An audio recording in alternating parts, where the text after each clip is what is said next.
style in the middle. Yeah.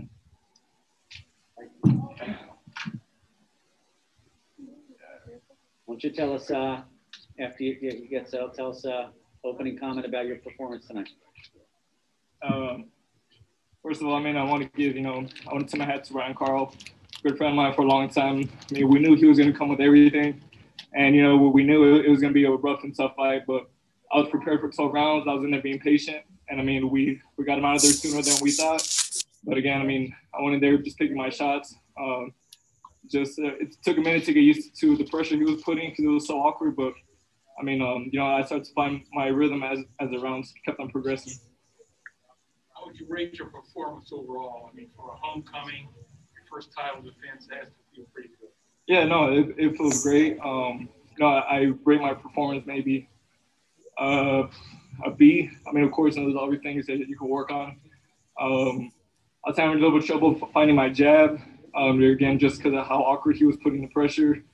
And but I mean, I felt I was picking my shots were very nicely up the middle. I was slipping a lot of big shots.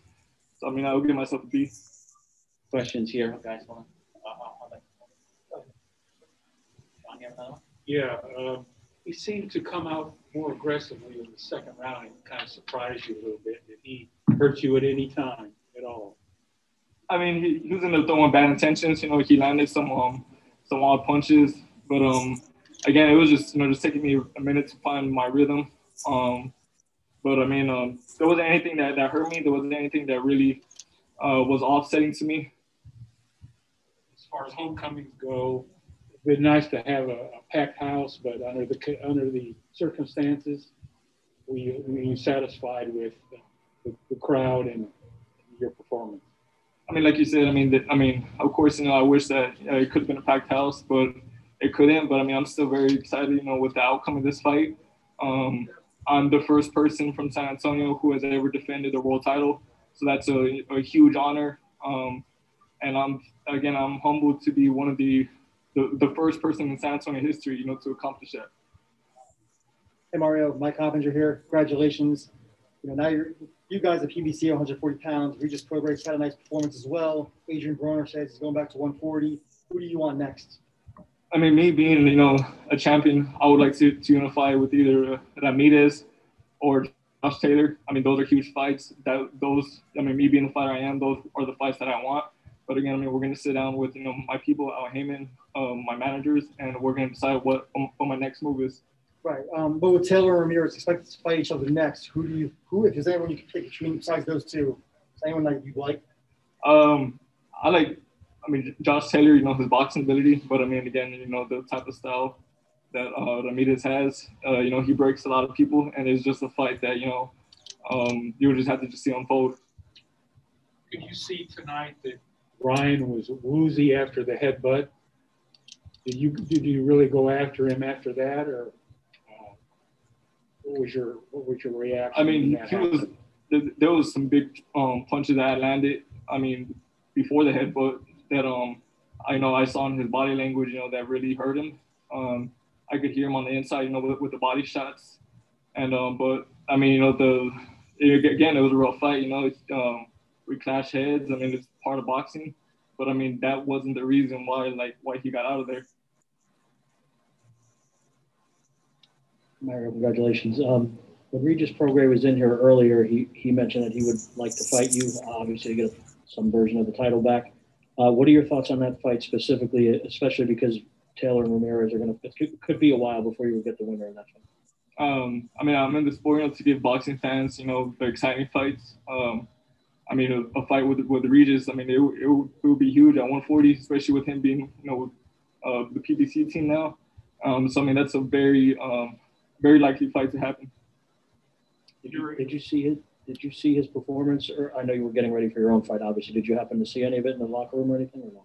I didn't see much. I just saw, when he started to land, I believe it was a left hook that he hurt him with. But again, I mean, Regis is a strong fighter, and I mean, he found his mark. Like there were any ring rust? You had a 13-month layoff. Did you feel any ring rust tonight? No ring rust at all. Again, I mean, it's a 12-round fight. I went in there just being patient. And again, I mean, I knew it was gonna be a rough fight. I know I had 12 rounds to work, so I mean, there was no rush for me. I was in there, picking my shots, making him miss his wild ones, and I mean, it paid off. Did you feel like you had anything to prove after your fight against Akhmedov ended kind of controversially? Did you feel like you had anything to prove tonight? No, I don't feel I had anything to prove. Again, I mean, I showed the type of fighter I was my last fight. I mean, and it was no different this fight. I mean, again, I was ready for a rough and tough 12-round fight. And, I mean, like I said, I mean, that's what I was prepared for. Okay, question here from AP. Congratulations. I was curious, your first fight, in the COVID era, what was it like? Did it impact your training? Did it impact your preparation for the fights? Yeah, camp was a lot different. Of course, a lot more strict. There was, as far as sparring partners go and everything. Bubble was something, I don't want to get used to.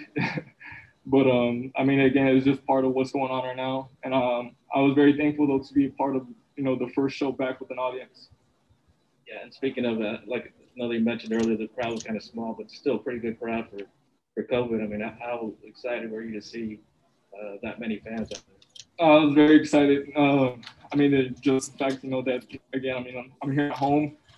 And I mean, it felt weird, being at home, but not really at home because, again, I mean, I couldn't really leave anywhere but the bubble. But, I mean, I hope, I give, my hometown fans, an exciting fight. And I hope it was worth it for them. There was a lot probably to watch it on paper. Yeah, no, of course. I mean, where I'm thankful, for everybody who tuned in, bought the card, whether it was for me, whether it was for Tank. I mean, we all got exposure. Over here, side. And Mario, where do you think your punching power ranks in the division? It seemed like you said, every time you were able to land clean with either hand, it hurt him. You could hear the thuds ringside. Where do you think it ranks at 140? I think it's up there. I mean, again, even in the Akhmedov fight, I was able to put him on the canvas twice. I carried my power throughout the whole 12 rounds. And I think it's definitely something that people in my division, should be aware of, that should be put on notice about. Hey, Mario, two questions. One is, did you feel the fight was, the stoppage was too late? I know you ended up knocking him out and you settled it, but did you think it should have been stopped earlier when he was all a little woozy and stuff? Yeah, I mean, again, that too, man. I know Ryan, I don't want to be in there, beating him down. I know his family very well, very respectful family, his team. But, I mean, I felt it was a little late, just given his body language, given the headbutt. But, I mean, there wasn't really, at that point, much hope. And I know you mentioned earlier that you want to unify with Ramirez and Taylor or the winner of that fight. But to you, outside of those two fighters, what is the biggest fight at 140 pounds, in your personal opinion, that can be made? I mean, right now, the only fights, I could think of, are the ones with the guys that have the belts. And right now, that's Taylor and Ramirez. But again, I'm here, to give boxing fans, the exciting fights. I'm willing to fight anybody in my division. And, that's the type of fighter that I am. Would you consider welcoming Teofimo Lopez at 140 pounds? Yeah, we had an interview about that. If he moves up, if the fight is brought up to me, again, I'm willing to fight anybody. That includes Teofimo if he moves up. Okay, we got some questions from colleagues on Zoom. Couldn't be with us tonight. We'll start with Stephen Hayes. Stephen, open your mic and go ahead. Hey, Mario. Stephen Hayes, TV Sports. Congratulations on your first title defense. Two questions. One, did you make it a point to go to the body early and often? That's part of just, my style. I was talking, from the amateurs, to chop the tree. I've always been a fan of body shots.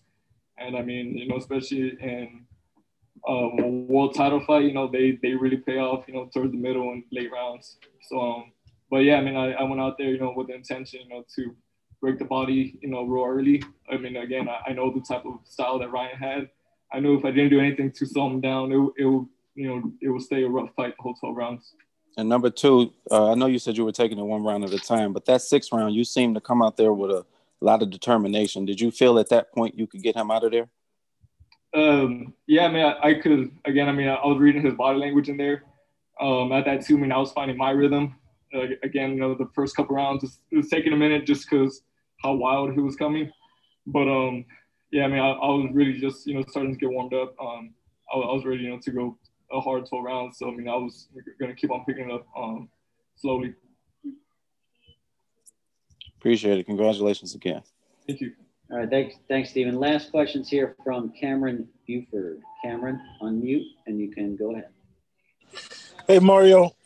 You kind of touched on it right there. The first couple of rounds, he seemed to kind of catch you off guard, and it kind of took you a moment to get in the rhythm. But is that the case? Is that how you saw it going inside the fight?